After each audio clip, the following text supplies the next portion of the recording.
Hello students, पिछले कुछ video में हम लोगों ने फलन का अभ्यास किया जो कि कक्षा 11 में आप लोगों ने पढ़ा था।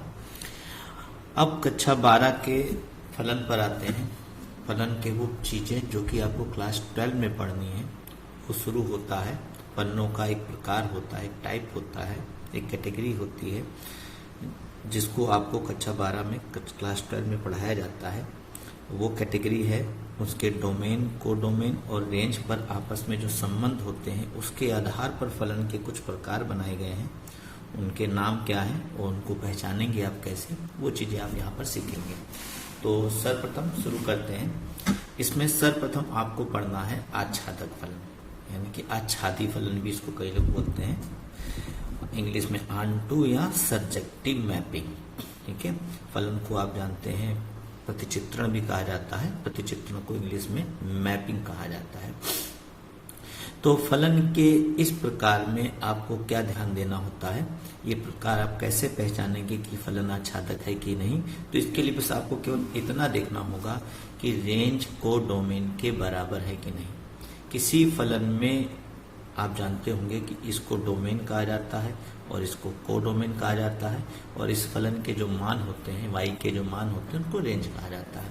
अगर किसी फलन में रेंज और कोडोमेन बराबर हो तो वो फलन आच्छादक या आच्छादी फलन कहलाता है। क्या मतलब हुआ इसका?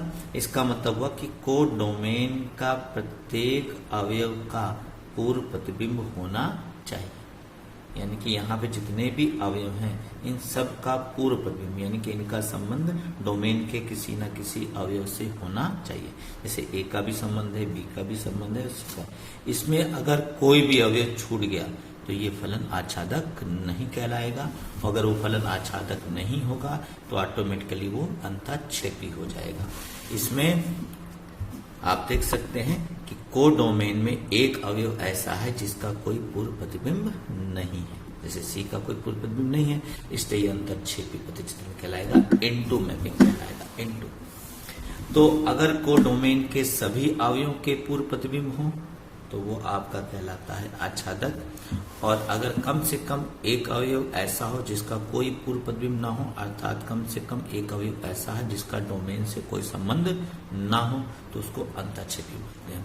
इसकी परिभाषा को आप इस तरह याद रख सकते हैं कि इसमें रेंज को डोमेन के बराबर नहीं होता, यानी कि रेंज को डोमेन का उचित उपसमुच्चय यानी कि प्रॉपर सबसेट होता है।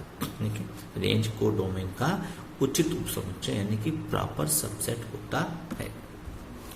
तो अगर प्रतिचित्रण आच्छादक है तो अंतःक्षेपी नहीं होगा, अंतःक्षेपी है तो आच्छादक नहीं होगा, ये चीज ध्यान रखिएगा।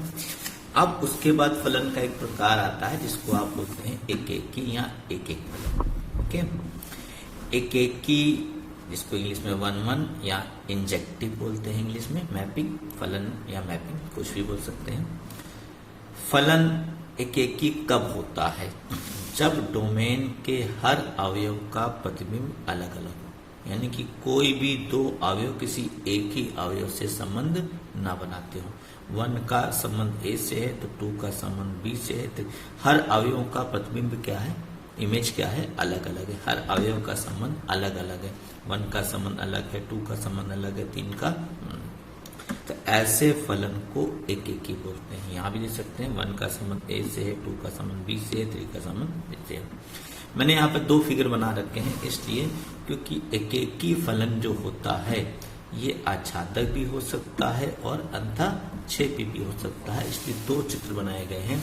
एक चित्र ये व्यक्त कर रहा है कि ये एकेकी होने के साथ साथ, ये एकेकी होने के साथ साथ आच्छादक के नियम का भी क्या कर रहा है, पालन कर रहा है, क्योंकि यहाँ पर सभी अवयवों का क्या है, पूर्व प्रतिबिंब।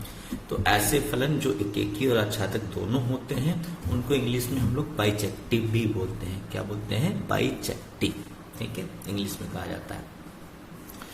तो ये फलन एकेकी भी है और आच्छादक भी है, और ये जो चित्र बना है, ये जो फलन है, ये एकेकी होने के साथ साथ अंतःक्षेपी भी है, एकेकी भी है और अंतःक्षेपी है। एकेकी क्यों है? क्योंकि हर अवयव का संबंध अलग अलग लोगों से है, और इसमें एक अवयव डी छूट गया है जिसका कोई संबंध डोमेन में नहीं है, यानी कि यहाँ पर रेंज जो है कोडोमेन के बराबर नहीं। यहाँ पर रेंज ABC है और कोडोमेन है ABCD, यानी कि रेंज कोडोमेन का उचित समुच्चय बराबर सबसेट है।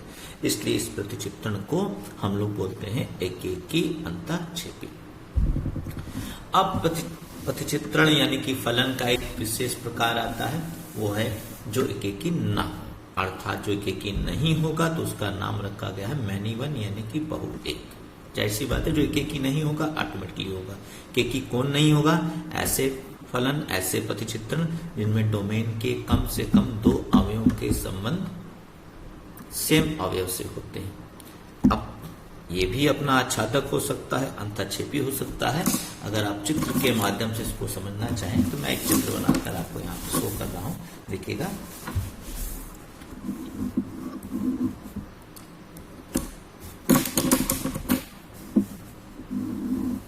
ये देखिए, मैंने यहाँ पे दो समुच्चय ले लिए, डोमेन और कोडोमेन। यहाँ पर कोई भी अवयव ले लीजिए, 1 2 3 4 जो भी लिखना है आपको। यहाँ पर जैसे मैंने ले लिया ABCDE, जो भी लेना चाहे। जैसे 1 का संबंध A से कर दिया, 2 का संबंध भी A से कर दो, तो ये बन गया क्या? बहु एक। मतलब कम से कम दो अवयवों का संबंध समान हो, यानी कि एकेकी ना हो। एकेकी क्या कहता है?